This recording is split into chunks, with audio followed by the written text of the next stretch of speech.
Hai, Sasuke di sini dan kemarin gue scroll YouTube berasa scroll Facebook. Kenapa?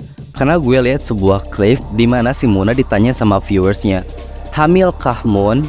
Hamil biasanya jokes-jokes kayak gitu itu adanya di Facebook atau di platform lain selain YouTube. Joke circle lah bahasanya. Tapi somehow bisa-bisanya jokes ini masuk ke streamnya si Muna. Dan akhirnya Muna pun jawab secara bercanda. Kalau misalnya, bukan bercanda sih, maksud gue kayak beneran. Kalau misalnya cewek itu, apalagi VTuber cewek, kalau hiatus itu banyak orang yang nanya kayak hamil kah, atau nikah kah, atau sesuatu yang lebih personal lah. Guys, mereka pun manusia guys. They have a life. Mereka punya kesibukan. Bisa jadi kan hiatus itu sibuk ngerjain kehidupan di real life-nya, atau mungkin chill, istirahat. It could be anything.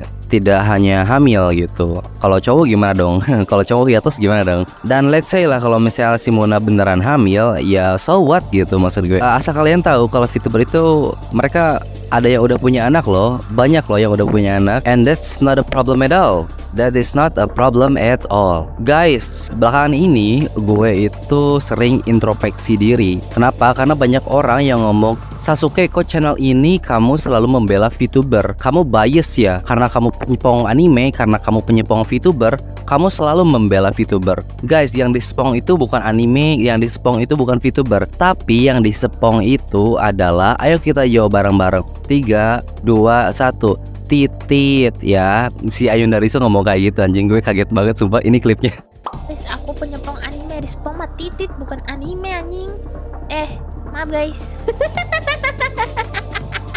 Untung ngomongnya titit, kalau dia ngomong kontol gue I losing my mind bra, sperma berhamburan. Tapi balik lagi ke topik, ya gue bukan penyepong VTuber kayak si Lord Theo. Gue bukan kayak gitu guys. Tapi memang beberapa case yang gue posting di video-video gue, itu case dimana VTubernya memang di posisi yang benar gitu, dan orang lain di posisi yang salah. Gue itu gak bias kok. Contohnya kalau misalnya kalau ada VTuber melakukan hal yang aneh kayak si Aldi Arudi kemarin yang joget di makam, what the fuck, gue kan gak bela juga. Dan topik yang mau gue omongin sebenarnya tentang VTuber yang namanya Frederet atau Fure, yang dia itu ngundurin jadwal live streamnya dan somehow dianjing-anjingin sama viewersnya sendiri. Kenapa bisa kayak gitu? Gue liatin kronologinya sedikit ya. Jadi ada orang yang posting di grup, si Hasrianti, "Saat lo cuman pengen nonton dan gak pernah mau tahu tentang keadaan idola lo." Terus dia kirimin 2 foto, yaitu foto postingan komunitas si Frederet sendiri yang isinya kayak gini, "Aku udah edit di post kalau BFB diundur, mendingan next time gak usah diinfoin jadwal BFB kali ya. Kalau kalian yang paling dewa, paling kuasa, paling segalanya, kita streamer yang ada urusan dadakan mah kalian juga gak peduli ya. Gak akan aku info BFB lagi untuk kedepannya lah. Viewers emang paling dewa, maaf ya dewa. Kami cuma budak streamer yang bakal kalian marah-marahin kalau kita gak jadi stream. Ampun si paling dewa, aku mah cuma anjing kalian." Terus sepuh, emot sepuh. Bisa kita lihat kalau misalnya streamernya udah marah banget, udah what the fuck gitu. Perkara live stream diundurin kok gue malah dianjing-anjingin gitu. Dia udah di tahap dimana dia itu udah lose her cool gitu bahasanya. Kata si Rizky, "Furu anjing, katanya BFB tapi belum ada, penipu dasar, furu anjing." Kayak parah banget Rizky, what the fuck. Terus si Fure yang masih marah, dia 15 menit dari posting yang sebelumnya dia posting lagi di komunitasnya. Katanya kayak gini, "Sebenarnya streamer gak perlu laporan semuanya ke viewers kan? Tapi pas stream diundur, yang aku dapatkan adalah dimaki-maki, dikatain penipu, dikatain pembohong, dikatain anjing. Meanwhile, ayahku sakit masuk rumah sakit.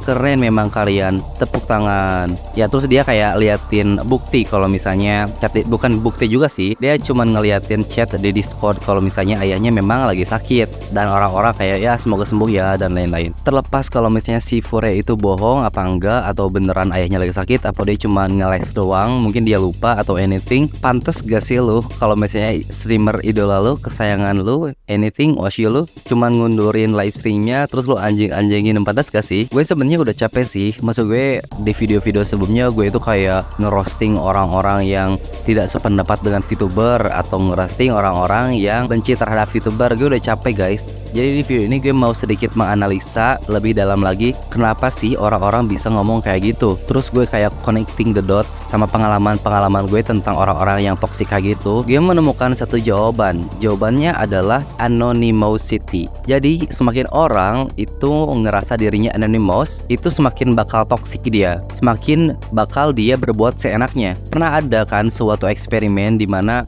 audiens itu dikasih topeng, terus dia dikasih voting untuk menentukan apa yang bakal terjadi. Ini gue liatin lah foto-foto klip video itu, dan kalian pun please searching tentang video itu karena itu sangat keren, eksperimen yang sangat hebat. Jadi gue sangat rekomendasiin kalian nonton video itu. Ya balik lagi, orang-orang bilang kalau mereka itu si Rizky mah bocil, jangan didengar. Guys, si penonton VTuber itu, asal kalian tahu ya, kebanyakan itu tidak bocil guys. Mereka itu 18 plus orang-orang VTuber itu. Sorry, penonton VTuber itu. Jadi dengan umur segitu lu bisa cukup dewasa lah dengan ketikan lu. Gue berpendapat, gue punya spekulasi kalau misalnya orang-orang kayak gini itu mereka mikir kalau postingan atau ketikannya itu gak bakal dilihat sama si Furenya sendiri. Kan Fure itu lumayan gede lah ya, dia itu VTuber agensi. Jadi mereka yang komen-komen kayak gini, mereka mikir gue mah gak peduli, komen aja kayak gini, mungkin gak bakal dilihat ini kan. Tapi kan agak gitu guys. Gue mau kasih tahu kalian sesuatu. Kalau misalnya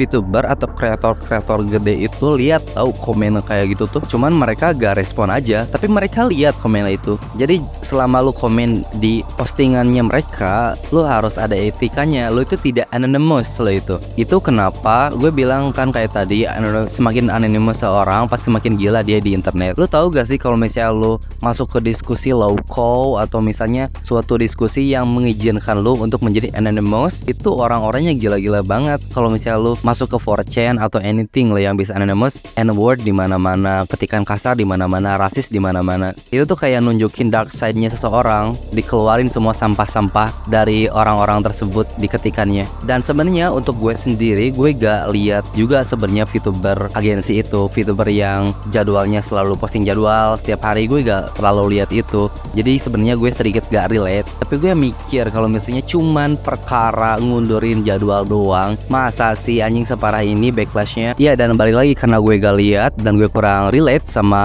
VTuber yang tersistem, yang dia itu VTuber agensi. Jadi gue minta pendapat kalian di komen sebagai VTuber viewers, gimana sih kalau misalnya VTuber lo itu mengundurin live stream? Karena kalau misalnya dianalogikan dengan nonton bioskop, gue pun kalau misalnya ada film bagus nih di bioskop, gue pasti reschedule kerja gue buat nonton film itu. Apakah kalian sama VTuber viewers? Kalau misalnya VTuber lo itu memposting jadwal stream, apakah kalian reschedule kerja kalian di in real life gitu buat nonton live streamingnya dia? Dan kalau misalnya nonton VTuber seperti itu, gue sedikit ngerti kenapa si Rizky marah-marah. Tapi itu tidak membenarkan kelakuan dia untuk menganjing-anjingkan VTuber tersebut.